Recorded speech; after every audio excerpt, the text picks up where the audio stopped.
So hello good people of the internet, this is Tommy Kelly once again, and this video and this entire thing is another one of the book club videos, book club events or whatever it is what we call them, the book club. This time we are doing S.S.O.T.B.E, I always get that wrong, by Ramsey Dukes, which is Sex Secrets of the Black Magicians Exposed, but you're not meant to find that out until chapter 4. Now, usually when we do these book things I go through exactly, chapters of what's said and what's that kind of thing, but what I want to do is more try to encourage a bit more conversation and interaction this time, rather than just me just telling you what I think about the whole things, and then there's no actual proper discussion of such, which is the whole aim of these things. But I will say a few words obviously about the whole thing, or else what's the point of doing a video. This was originally published in 1974, and then I got the revised edition in 2000. And the thing that struck me most about this and the reread is just how relevant it is today and how not dated at all it is. And it almost feels like it could be written, like it could be a new book talking, up-to-date stuff and actually, about stuff that has happened now. It's like it's not the first book you should read on chaos magic. It's not the first occult book you should read, and it's not the first book in any of these things that you should read. It really is an advanced magic book. And perhaps if it was your first read, then you wouldn't get it on the level maybe that you would, having say had 3 to 5 years discussion online with the worst chaos magicians and the best chaos magicians and occultists in general. And it definitely feels like Ramsey, or Lionel as his real name, has had all of the conversations that we all have when we come to chaos magic, and he has come to the good conclusions and good ideas at the end.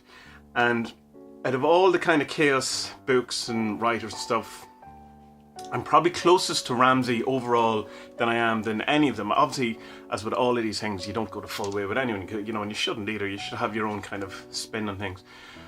But for right now, reading through this book this time, because we were doing the first 3 chapters, including the extra chapters at the end,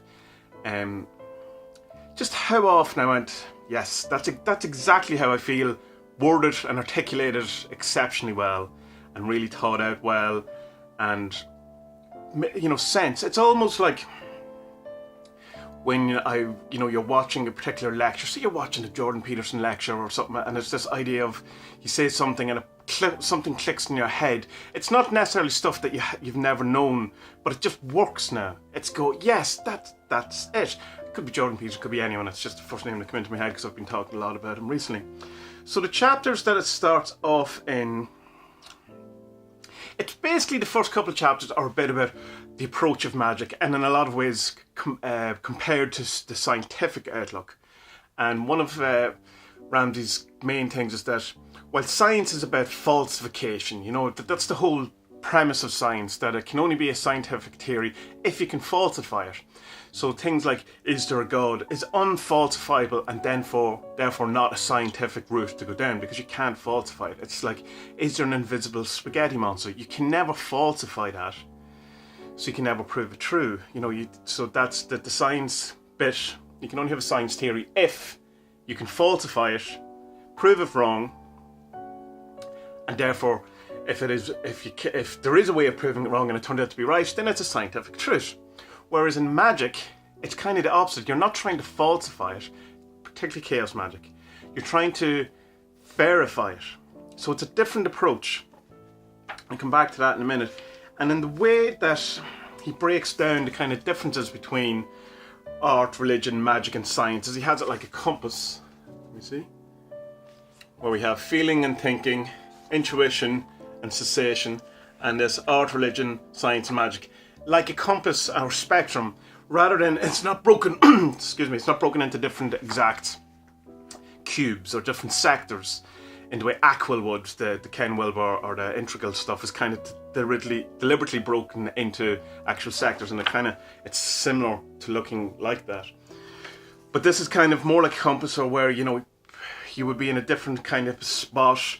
So like while you're science, that doesn't mean that you're always here. You can be a bit here, closer to science, closer to art, or even further away from religion, or whatever it is.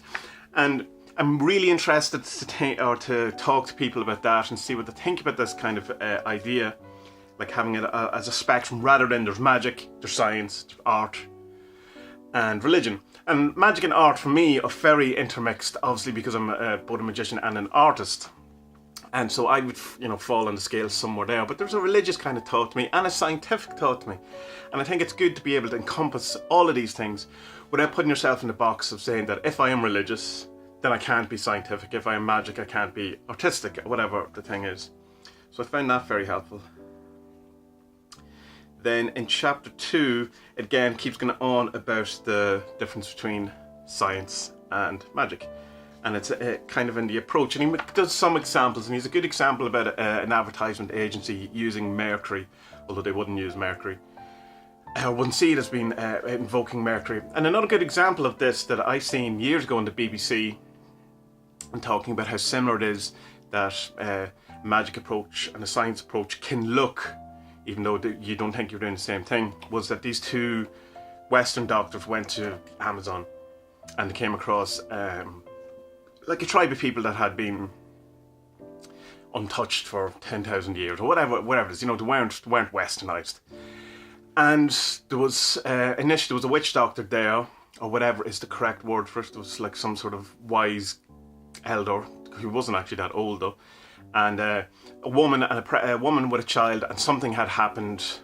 The child was sick, and the witch doctor or shaman, whatever the correct word is, went round to the trees, got some things, made this potion or made this kind of liquid, give it to the child, and then also give like eye drops to the mother.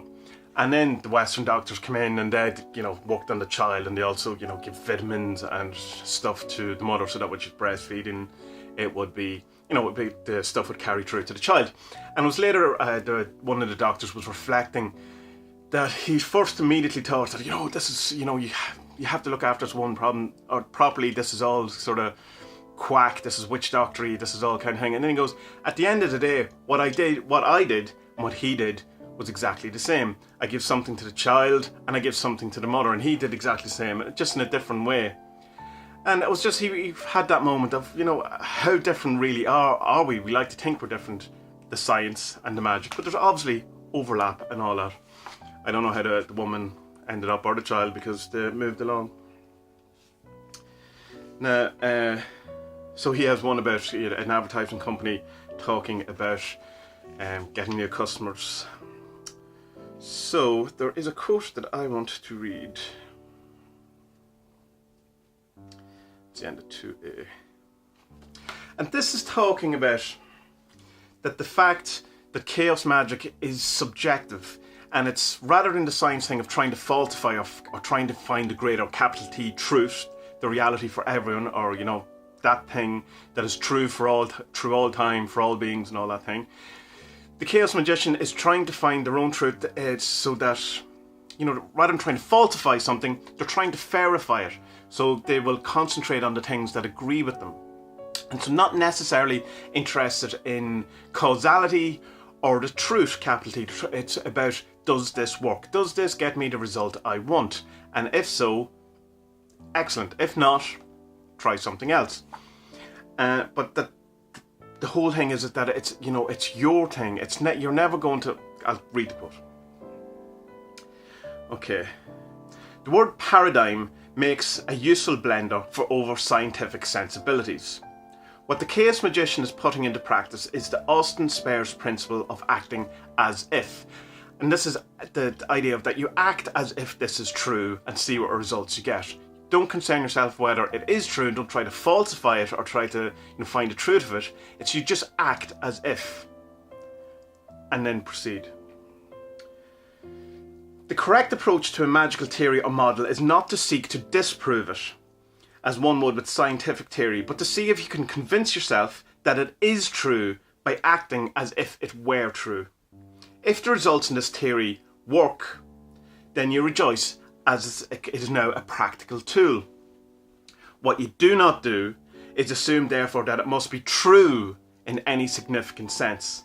It's actually better magic to keep the discovery to oneself, to evangelize or announce it publicly as if it was a religious or scientific truth. And this is the thing that really of all things in chaos magic, annoys me, because it's what attracts me to chaos magic, and it's the thing that most people seem to forget. And this whole idea of UPG, which is the unverified personal gnosis, where you have got this kind of insight or something works for you, and then you demand on the world or the rest of the community or rest that this is the truth and this is the way to do it. And then this is certainly how an awful lot of conversations in chaos magic go on Facebook and certain other social medias, where people will have some sort of find this, where they've convinced themselves that this is true and are getting the results, and now have to have other people believe that too, or demand that other people believe it. And it kind of goes against what the whole principle of chaos magic is for me, which is a subjective verification of your own small t truth to get what you want. And kind of putting any sort of dogma or rules or trying to force that in anyone else seems totally counter to the whole idea of chaos magic to me. So I just thought that was a really good quote worth bringing out. So the first 50 pages, which is the 3 chapters up to 3A, is just, it's excellent.